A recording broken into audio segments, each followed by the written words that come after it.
Thoughts and views of this podcast and the sole views of the curators of this podcast is not the views of the United States Postal Service. How does he do it?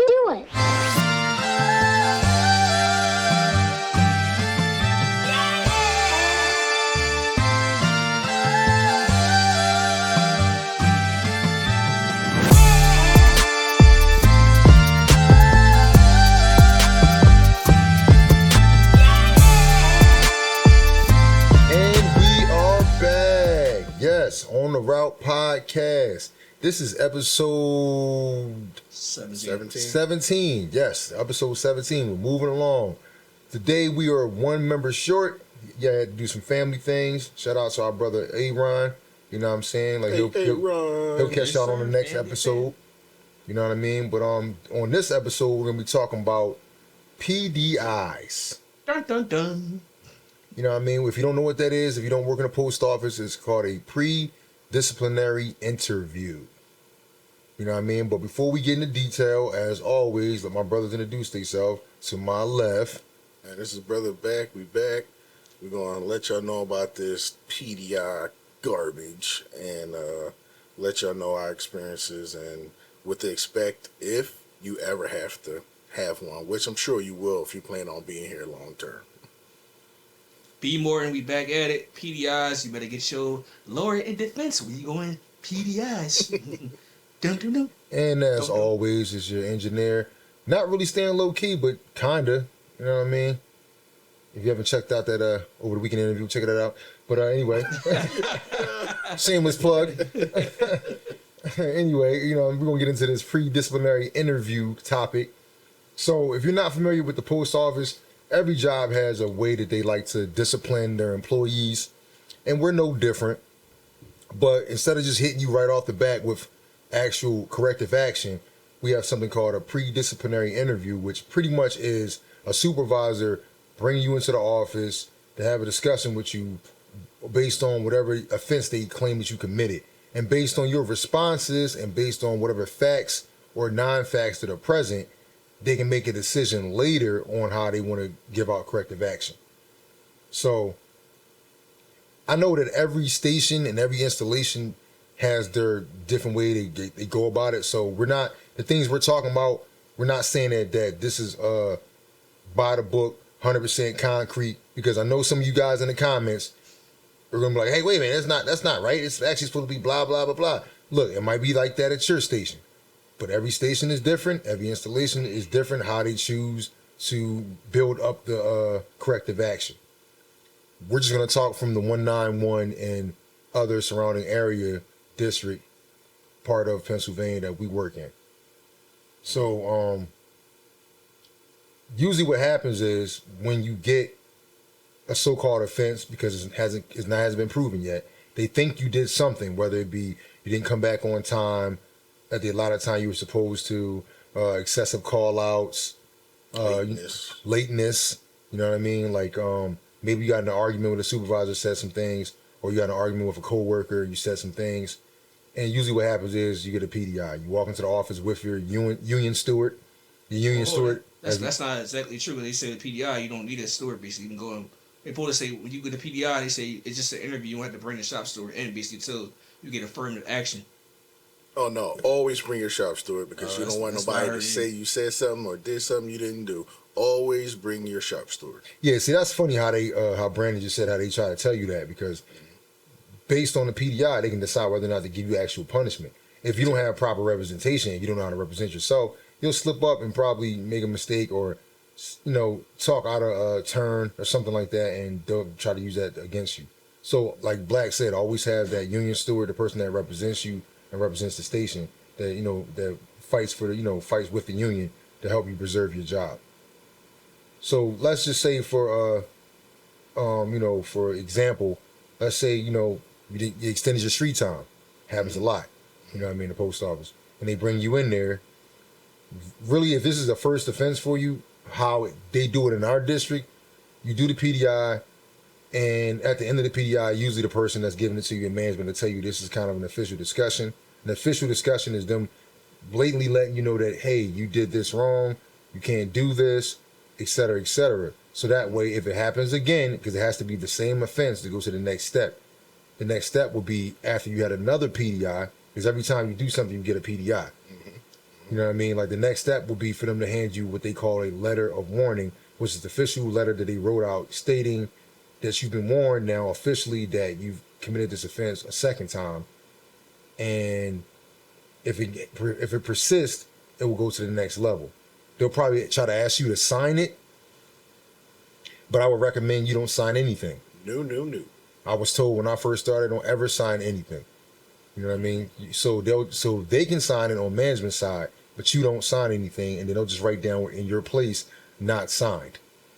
Yeah, because signing it means you were admitting it. Guilt. Big guilt. Exactly. Like what did Shaggy say? It wasn't me. You know what I'm saying? So let's say once again, because you're on a bad route, you extended your street time a few more times, right? They bring you back in there. Now it's a 7-day suspension, right? Now this what makes our job, in my opinion, hilarious. Because I remember when I was a CCA, I got a 7-day suspension for extension of street time because I was on a bad route in the zone. So naturally, when you hear suspension, that means you can't show up to work. Naturally. So when it's called a 7-day suspension, you are not allowed to show up to the building. You're supposed to be gone for 7 work days. This is how it is expressed, you know, in my opinion, how I thought it was. You know, like suspension from school. Now, from school. If you're listening to this episode, if you guys actually do stay home for 7 days during your 7-day suspension, please let us know in the comments what station you work at, what state you work in, you know what I mean, and let us know, you know, how that experience is for you. But going back to the story, I didn't come to work the next day. You know what I mean? Of course, I didn't sign a paper, but they gave me my copy. Always ask for your copy. And, you know, I stayed home, and then I got a phone call from them. And I'm like, you know, what the hell do they want? You know, so I picked up the phone. They're like, hey, why you ain't come to work today? I'm like, what are you talking about? You're supposed to be here today. I'm like, you guys told me I had a 7-day suspension. Like, I can't come back until, I think it was like Tuesday or something like that. They're like, no, you still got to come to work. I'm like, how do I have to come to work if I got suspended? When you get suspended, it means you're supposed to be absent from the place you got suspended from. Exactly. Well, no, that doesn't work like that. You just come to work. And I said, all right, yo. So when I finally got in there, I told the shop steward, and the shop steward was like, yeah, you still got to come. I'm like, how the hell is that a suspension then? You know what I mean? So let's just say for the sake of the argument, it happens again, right? Because I've never actually gotten a 14-day, right? The next level is a 14-day suspension, right? Now, in the city of Philadelphia, the 191 district, you know, as far as I know, you know what I mean, like, you still had to come to work. You know what I mean? You're just, like, on hot coal for those 14 days because, you know. Or is it like how they used to say in school, like an in-house suspension? Yeah, that's kind of how it is, yeah. And then, you know, 14 days is up, you're supposed to go back to normal, right? Now, let's just say, like I said, this doesn't really happen a lot in the city. You know what I mean? Like, and where we work at, but I don't know how it is in AOs. Like I said, in AOs, you can comment if you're a road carrier. Let us know how drastic it is, how serious it is. But the next thing after the 14th day, I believe, is what? A letter of removal. A letter for removal. So now there's a process of getting you fired. You know what I mean? Which is a serious offense, which I think is a lot of paperwork involved in that. Yep. That the takes union, a while. Yeah, and the management have to do. Yeah. Now, are you still allowed to come to work, or do they just make you sit home until they figure this thing out? With a letter of removal, I've seen it happen 2 different ways. I've seen people still come to work when they had a letter of removal, just like people came to work with a 7-day and a 14-day. And I also see, you know, management tell people, well, you know, when you got a 14-day, you got to stay home now. When you got a letter of removal, you got to stay home. But, you know, I've seen it happen both ways. I guess it depends on the station. And I think it also depends on, too, like, at the time, it depends on, like, who's, like, I guess who's your area manager, or what do you call it? What's the proper terminology for area manager now? What do you call it?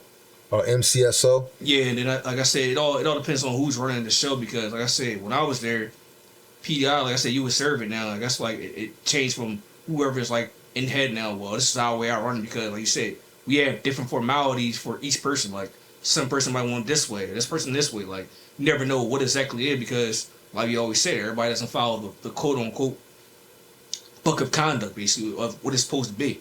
Everybody has their twist on it. Well, I want to run it this way. This is how we do things here. So didn't you guys said off mic that that they've changed that a little bit with the 14-day, like you actually have to serve it at home. Yeah, Yeah, the I think last week just somebody at our station had to serve it at home. Like they asked, like, oh well, we're not doing that no more. Oh no, we gotta serve it at home now. But my thing also, like I said, it depends on the person. It depends on what it is. Like if you have so many offenses, basically, they might well, you on the verge of stay home, basically. But I think also what it is too, it feel like, what are your pockets like? Can you afford it? You know, they kind of look at you like the carrier, like, well, can she really afford it, not stay home? Because look, like you said, some people say, don't threaten me with a good time. Yeah, so I guess that's a district manager call. You know what I'm saying? I guess he's the one that's making, because before he was here, when it was another person running the show, you still came to work even with the 14 day. Yep. Well, from what I've seen, I've known people that had 14 days, and like I said, they told them they had to stay home. But I think it depends on the way your station is, depending if they have enough employees to afford to be able for you to stay home. Because if you're a carrier and they already short on carriers and they're going to tell you got a 14-day, you got to stay home. If they don't have enough people, they're not going to tell you that. They're going to tell you to come to work because they can't afford not to have you because they don't have enough people. So that kind of puts them at the mercy of the carrier. So how can you properly discipline somebody when their value is that high? You can only play it by ear. And that's what makes it funny. You know what I mean? Because I get it. Like I said, this is a job that's a little unique, a little different from other jobs where the actual blue collar worker is more important probably than the person running the show. Mm-hmm. Because we're about moving product. You know what I mean? So the manager or the postmaster can't move the product. Nope. They don't want to. So, you know what I mean? How they gonna really discipline you? Especially when you're somebody who always comes to work. Well, they always try their ways, depending on what you get in your P.D.I. or quote-unquote discipline for, rather it be for, call-outs, lateness, or they love to pick on people for that because you know how they do it at our station. If you call out in that week, you don't get to come in on your drop day, which is not legal, actually. Oh, no, that's a backdoor thing they do, man. Yeah, because if they don't bring you in on your drop and they force, that's a grievance because you're on a list. Exactly. Yep. Yeah. So technically they're not supposed to do that, but they do that because they're quote unquote mad that you called out on a Saturday or a Monday. So they, this is their way of taking action outside of the discipline. So like playing with your pockets, so to speak. Yeah, but what they don't realize is a lot of us, we're like, all right, whatever, this ain't gonna last forever. I'll take that time off. Yeah, and I'm like, the funny thing with me is like, I get it, like that type of corrective action can be proactive. It could work on a new employee, somebody who just kind of got the job or somebody who just made regular, but that doesn't work, especially in our district where some of us have made six figures multiple times, and some of us don't live in areas that requires us to make that much money. So all we did was just save and just stack the money by default. So you're kind of behind the eight ball coming into the Philly district, thinking that you can keep us at home as a way to punish us. Not really. A lot of people ain't living check to check from the Philly district. A lot of us are pretty up. The funniest thing about P.D.I, I got a damn P.D.I on my damn birthday. That was the funniest thing ever. I got a freaking P.D.I on my damn birthday. Like, dang. What was you even doing at work? I was a CCA at the time. That's why I was CCA. I was in the verge. So he told me, he said, "Oh, Martin, you could have called. You could have told me it was your birthday. I'd have gave you off. I'm y'all management. I'm not trusting y'all to tell you that. Oh yeah, it's my birthday. Don't give me off. I'm not falling for that nonsense, man. Yeah. Like, so he gave me a PDI. He's like, oh yeah, because I think I had an accident. He's like, the accident had occurred earlier. He's like, well, I still have to give you a PDI because the accident happened. I'm like, why am I getting a PDI for an accident? Like, so this dude sounds like Joel Embiid, Mr. Brett Brown.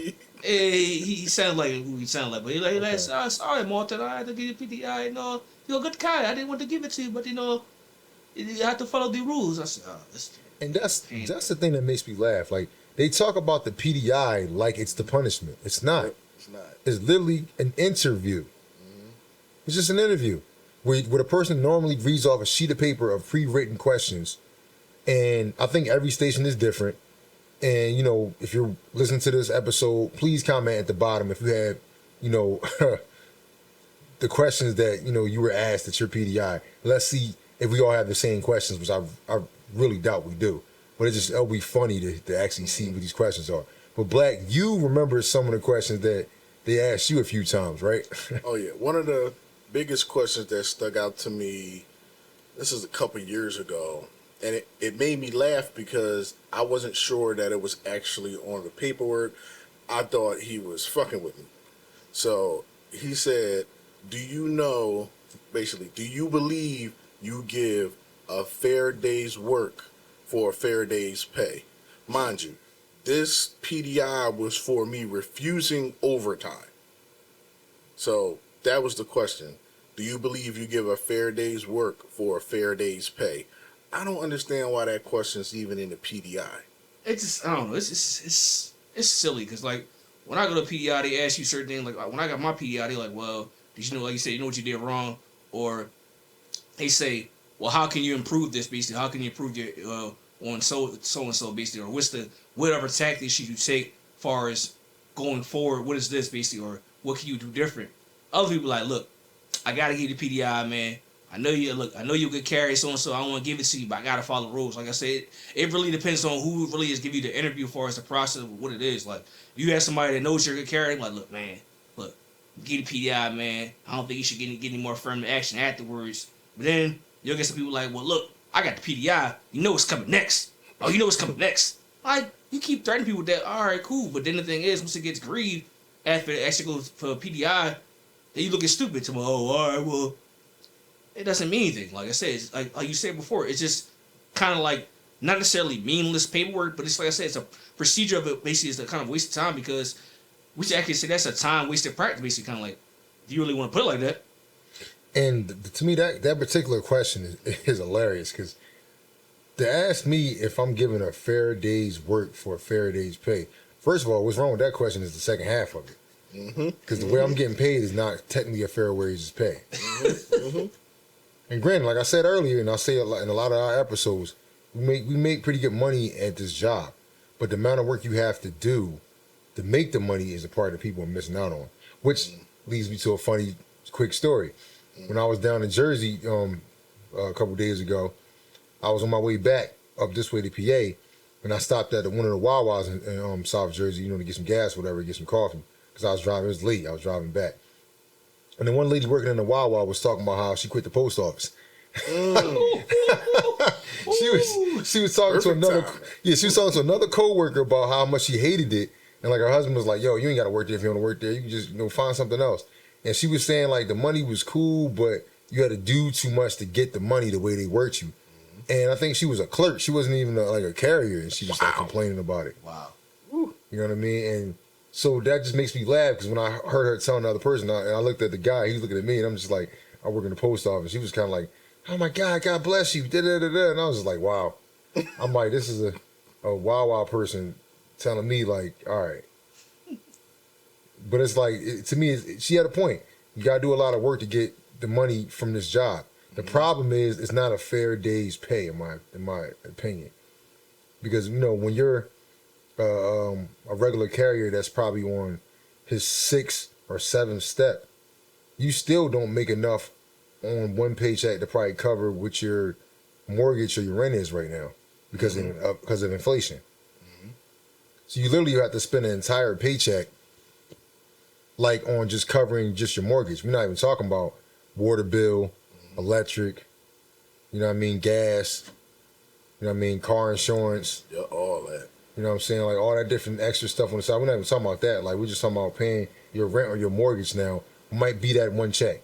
If you're not doing OT, it's just straight 8 hours. Yep. Yeah, I don't think it's that, dude. Like unless you got some cheap ass rent, I don't think that's gonna cover it now. Like you figure. Yeah, that's true. I'm at step C. You at least be at step down there E or F maybe to get that point. Because I'm at C right now. I know that's like basic. basics. Yeah. So you gotta be at least step F that would, if your rent is like 15, step F will cover your rent. That's it. Yeah, you don't, Yeah, don't 'cause have a I'm- cardinal either. That's over. You had a cardinal too. Yeah, You 'cause got I'm some at- full checks. I'm at step H, and like if I don't do no overtime at all, I still couldn't pay my mortgage. I'm like $80 or $90 Oh, short. you saying without OT? Yeah, without Oh OT. no, just, yeah. All right, yeah, so, without, then, yeah, so straight 8 hours. Like if you just did 40 hours, a week, could you still live comfortably? No. No. So how is it a fair day? How's a fair wage when I just can't work regular 8 hours, 5 days a week and take care of my family? Not to veer off topic either, but the thing about it is, ain't it crazy how now UPS is fighting for their part-time workers to get more money, to have them a fair day's work, like with discussion, day's like this is so crazy, like how like it falls in line. It's like we in the background because I think, as am I speaking of, I think we talked about this yesterday. That we still waiting on our contract, basically. Like for, Yeah. and I'm looking like, Yeah, we're working post on off, a what y'all doing? Like y'all in the kind of like in the waist, like looking like a little creep to mouth. What they gonna do next? What they gonna do next? But that's been a kind of a theme the whole time that I've been in the post office. Every time you look around, like the contract is over and we still working and we ain't got a new contract until like another year. Well, that's Sure. because by the time they get to actually settle in a contract, we're already 2 years in. And a contract Exactly. is what, 4 or 5 years? It's about 4 years with 4 us. years. yeah. So you got 2 more years and you out of contract again, and they take a year or two to figure it out. And I'm saying the back pay is cool, but Shit. how about Excuse me, I'm this? sorry. Like, well, That some of the back pay No. at first. Rick, do you want to elaborate? We talked about what was it, about 2 summers ago. We talked about that back pay. We did the math. I think Black did the math with that joint. That back pay. All right, so what he's talking about, right? Like when COVID hit, right? We were still working. So everybody out there that works in the post office, y'all know we was still working. Like we was still being clerks, still being carriers, still being environmental technicians, all that stuff. You know what I mean? So to the people that's not in the post office, we were still working during our regular shifts, and some of us were getting a lot of overtime. I always tell you, in America, we're gonna make it hard for you. So naturally, if you're working out of contract, like Black said, you're gonna get back pay. The back pay should be allocated to the amount of hours that you work, because like that question said in the P.D.I, fair day's work for a fair day's pay. Exactly. Which means if I'm working 12 hours every day, 6 days a week, sometimes 7, because we had carriers that was coming in every single Every day, day. 2-3 weeks straight, because it was just that crazy. It was just that, like it was just that much mail and packages because of what was going on with the pandemic. There's no way you can tell me that the back pay that we got is equivalent to what people earned based off how they got paid. Oh, it wasn't, because we get time and a half, and we also get penalty. Yep, which is double time. When they And tell us, oh, it's all straight time, we don't include that. I'm like, how do you don't include? And we worked it. Exactly. Like, So isn't that why? robbery? So how is it a fair day's pay for fair day's work when I work X amount of hours, but you're only paying me like I worked 8 hours? So they basically they wrote like basically like a what's the terminology where they say you a check basically like it's unworked what is it called? Retro, it's retroactive pay. Huh?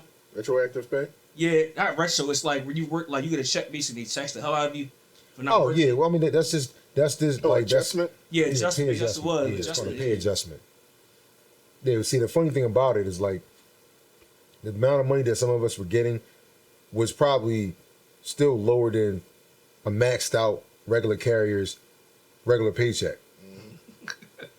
So we talking about people that made 80, 85, 90,000 probably the year during COVID, and when they finally got their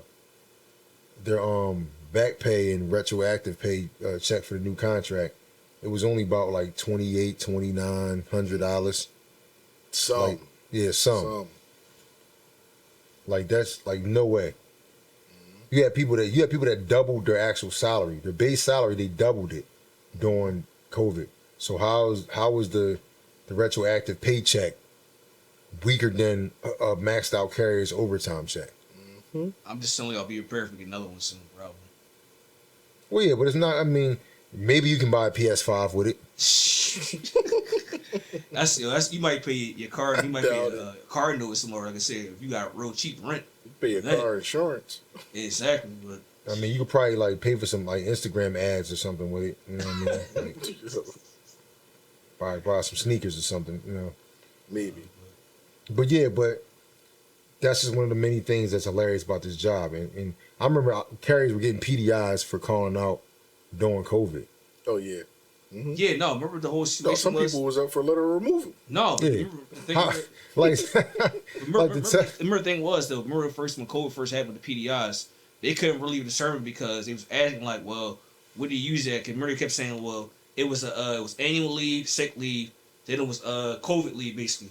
Then they was calling, they was giving people black, they was giving people for calling out COVID leave and not having no annual documentation. leave or no FMLA. They like, we give you a PDI for it. How you give me a PDI for a thing? What the situation was, you had to prove first. You could call out if you had kids or not. Basically, they wouldn't tap you for that. Remember after a while they were like, all right, we're gonna start going around see if people got kids or not. Basically, and that's when they start feeling, oh, you ain't got kid care or that third. I'm like, how are you writing me up for watching my kid basically? And then why you watching during COVID basically? Y'all were giving PDIs out. They were firing people because I think it was during like the last year. They're like, oh well, we found out so and so really had COVID during here. Had the time your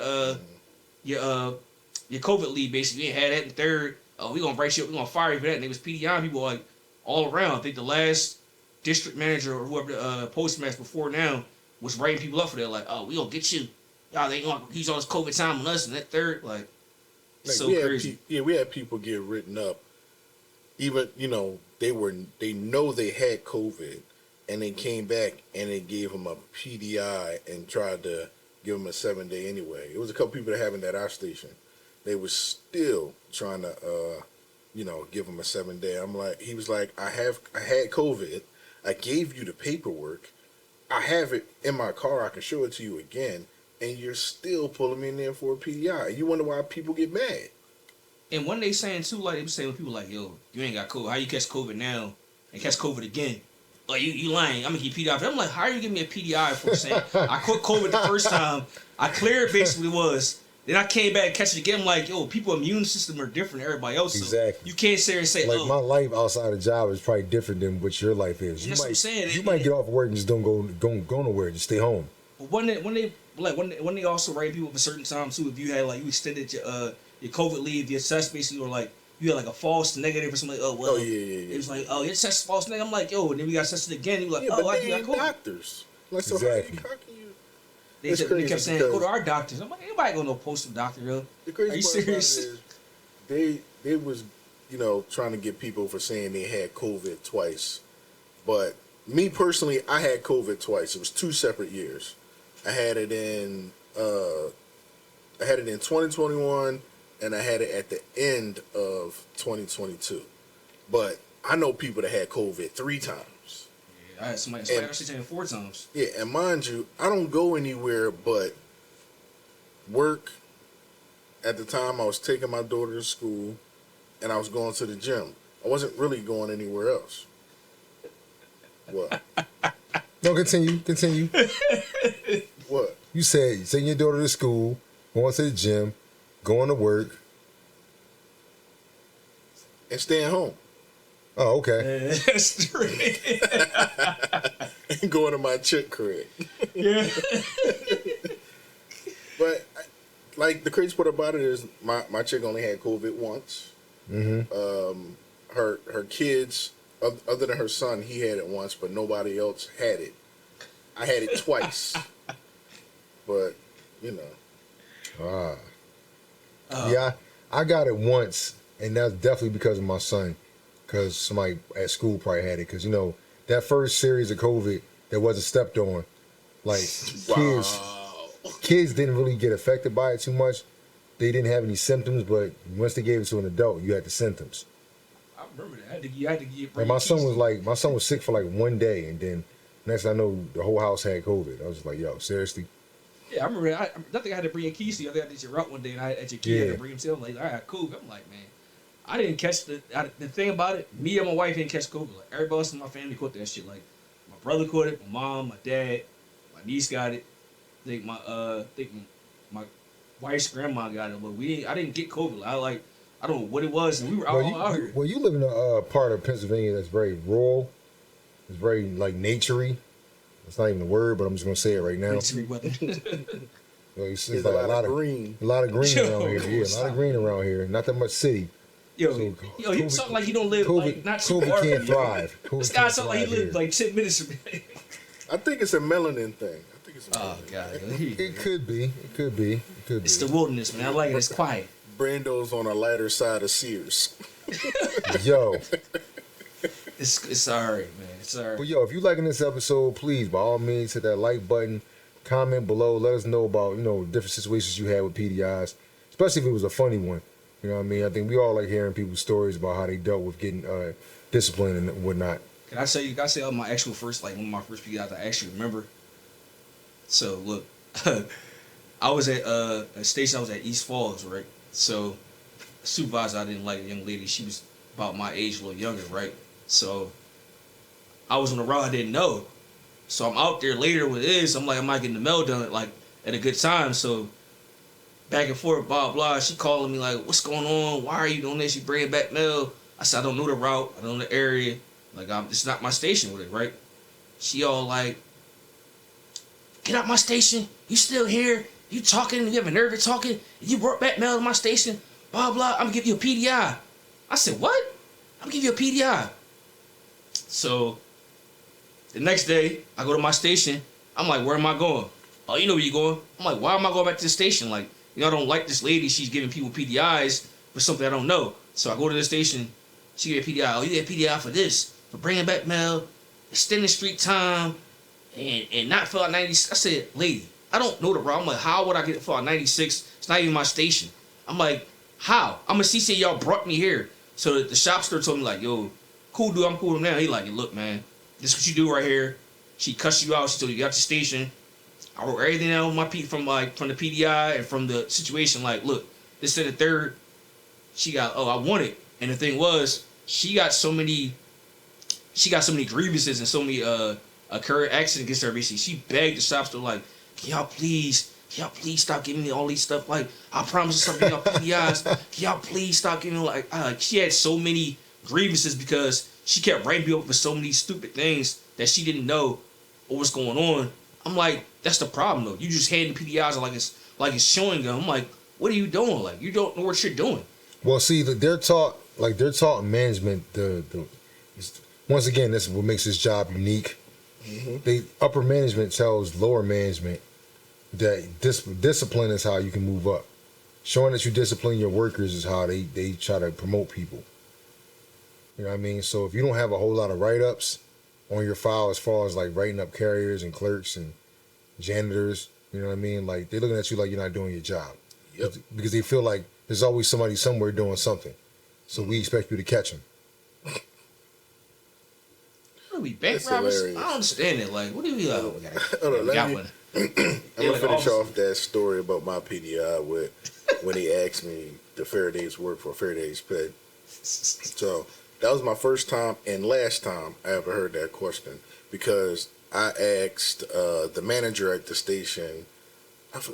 Was he still there? He might have been retired by that time, or he just might have been out. But I asked him and I said, asked him the question. He was like, "Where did that question come from?" And I was like, "That's what he asked me." He said, "That's not on the list." I was like, "It was on the paperwork." So when the supervisor asked me that, I said to him, I said, what does that mean? He's like, "Do you feel like you do, you give us a fair day's work for a fair day's pay?" I said, "Us? You ain't paying me. So what are you talking about?" He was like, "We pay you because you signed up for the job to do this job at this pay rate. So do you feel as though you're giving a fair day's work for a fair day's pay?" I believe a lot of those questions are trick questions. So, yeah. Mind you, I didn't answer it. I was like, "No, I'm not answering that." So, but at the end of every PDI, they always ask you, "Do you want to add anything?" Or, yeah, I love to add. Oh man, I add every time. Any chance I get, I let them have it. And it was another question they asked that really gets on my nerves. Oh God, I'm drawing. How do you felt the PDI went at the end? That's one they all hate too. How do you felt this discussion went between? That's the one I hate. That, and how do you feel it go? They asked me that question. I just look them in their face like, how do you think? You're sitting here with me. Like, that to me, that's a dumb question.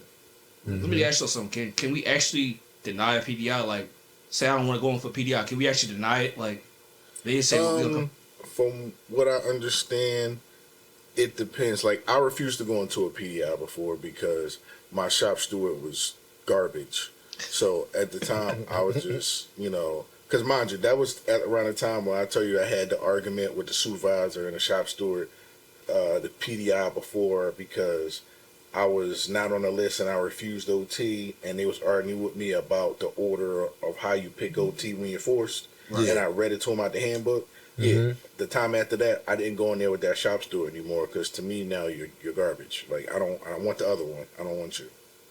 Okay. So yeah, I've done it. I don't know if you're actually allowed to do it, but I did. Well, you can pick your representation if you got two shop stewards and they're both and they're both there. So I was like, I want the other guy to represent me. I don't want you because you're trash. Garbage juice. Well, I mean, there's always the people out there that doesn't know. There's always other forms of ways you can kind of fight back when you feel like you're being unjustly punished or getting an unjust interview. You can always exercise your right to file an EEO if you feel like you've been discriminated against in whatever means or format that is. And what the thing with the EEO is, the union can't represent you. You know what I mean? But if you're somebody who knows how to handle yourself, that's not a problem. You can literally hire anybody in your EEO to represent you, whether it be an actual attorney. You know what I mean? What's the person? Another carrier. Yeah, another carrier. Yeah. Then you have the what's the guy that works under the lawyer? Paralegal. You got a paralegal if you wanted to come in there. Representation. So. You know what I mean? So yeah, like there's we have things in place to help the person in craft defend himself.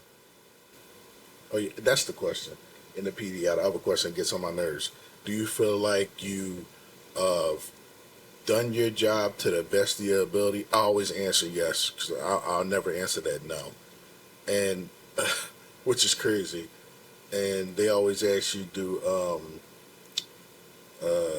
damn. I had the questions in my head. I keep losing them. I ain't even that old. Rick older than me.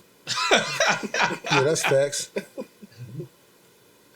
But yeah, when it comes to PDIs, most of my PDIs were from, which we don't do anymore, not, scanning scan points. I know you remember those. So he just said, like, that we don't have scan points anymore, where you have to scan the MSP, which kind of gives them an indication of where you are on the route.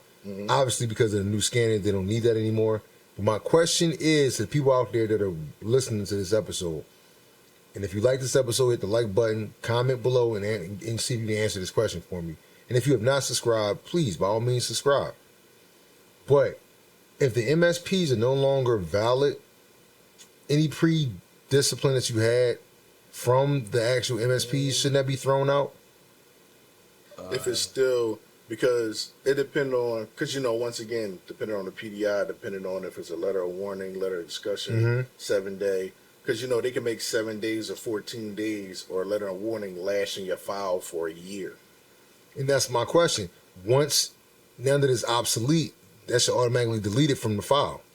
I agree, but they ain't that organized. But I think they're going to try to do the new thing for the MSP is now, what it is, probably stationary time, bro. That's the new thing. That's probably the MSP, probably an extension of it. Like, oh, well, this MSP is just kind of like your stationary time because you're not hitting the location, so you're not there, basically. Like, they're going to try to entangle that to a point where, like, oh, well, we write you up for this. This is what it is for. Oh, they saying me. I was just watching. Well, you know why the MSP is not relevant anymore, because it stopped helping them and it started helping us. Oh, hell yeah. Because when you're on a bad route, you don't have to just scan your MSP. It's going to show that you're on a bad route. It's going to show you that you're at this point at 12 o'clock, at this point at 5 o'clock, and you still got 4 hours left. Yo, I remember getting. I got a PDI for missing MSPs. Yo. They used to call. That's what it is. They used to call us in all the time for those. Like, oh, Mr. Martin, you got one MSP on Rock Street or one. I'm like, what? I'm like, how are you writing me for not hitting the scan point? Like I'm like, this is irrelevant. I'm like, isn't this time wasted practice? So I used to do like you said. I started doing. I'm like, all right, cool. Why you late? Well, I had to hit MSP, right? Y'all give me a PDI, I'm MSP, right? You gotta flip it. I'm like, yo, I gotta hit the MSP, right? All right, Yeah, yeah. because I'm like, that shouldn't be something you get disciplined for, because it has nothing to do with the delivery process and has nothing to do with the customer service. The customer doesn't care if you scan the MSP. They just want the mail. Dude, I remember people used to be begging about that. Can you please take this crap out my door? Can you take it out my mail slot?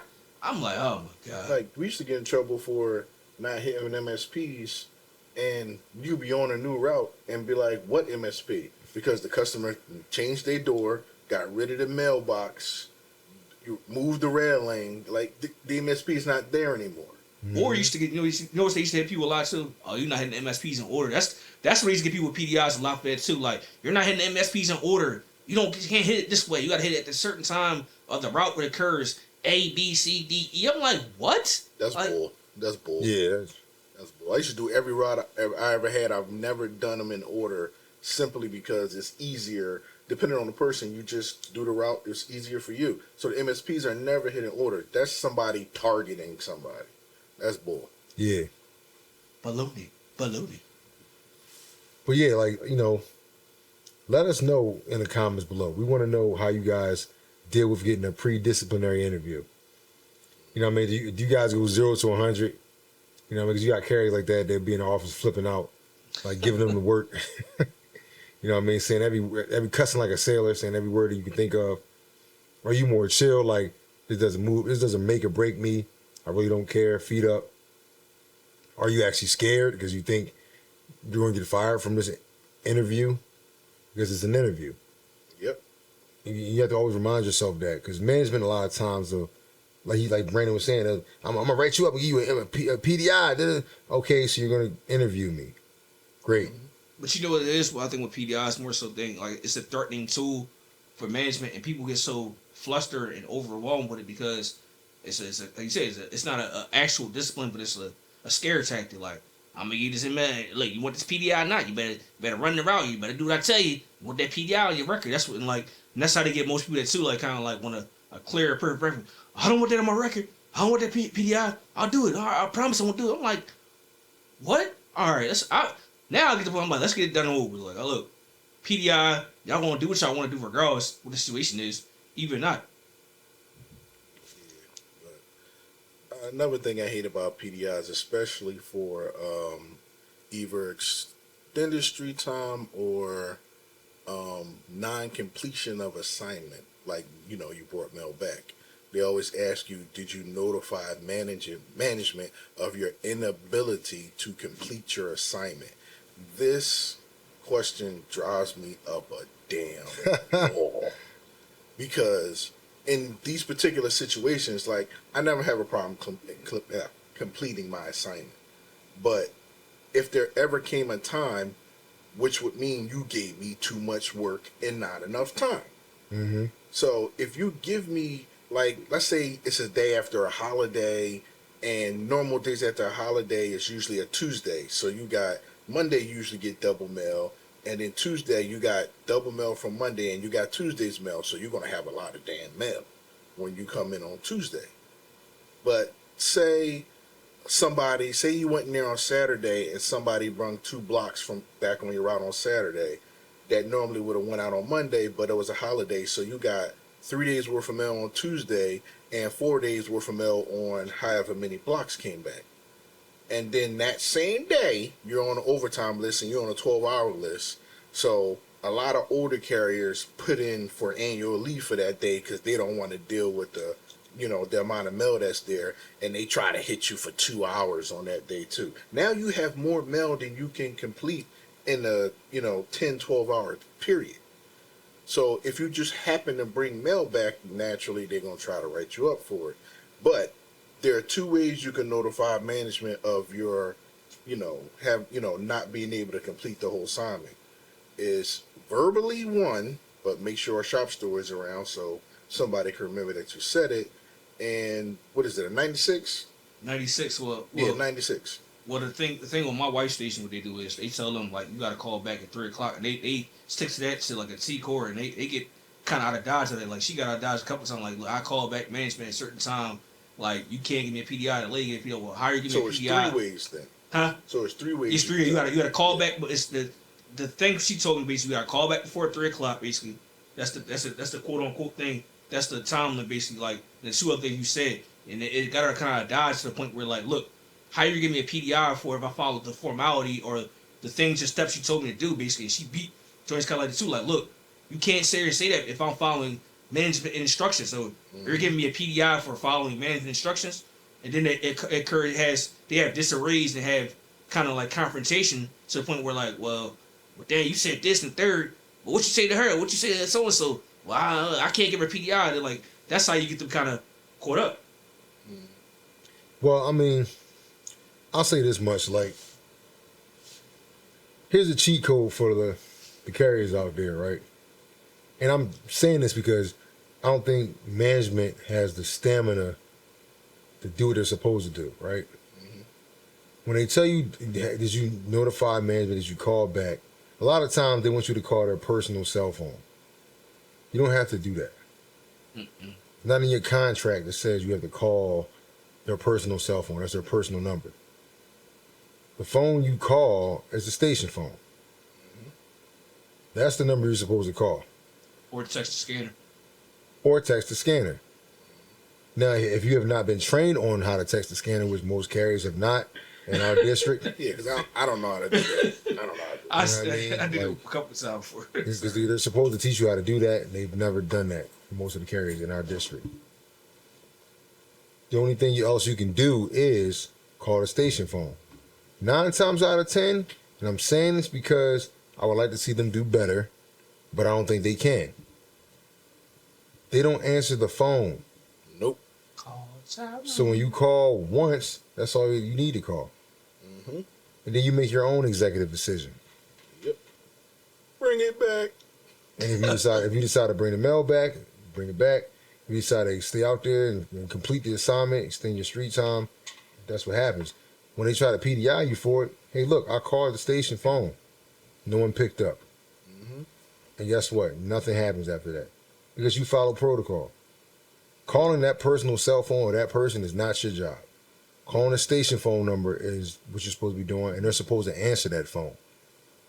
But a lot of times, from my experience being in the post office, they don't answer that phone after a certain time. Just saying. This is true.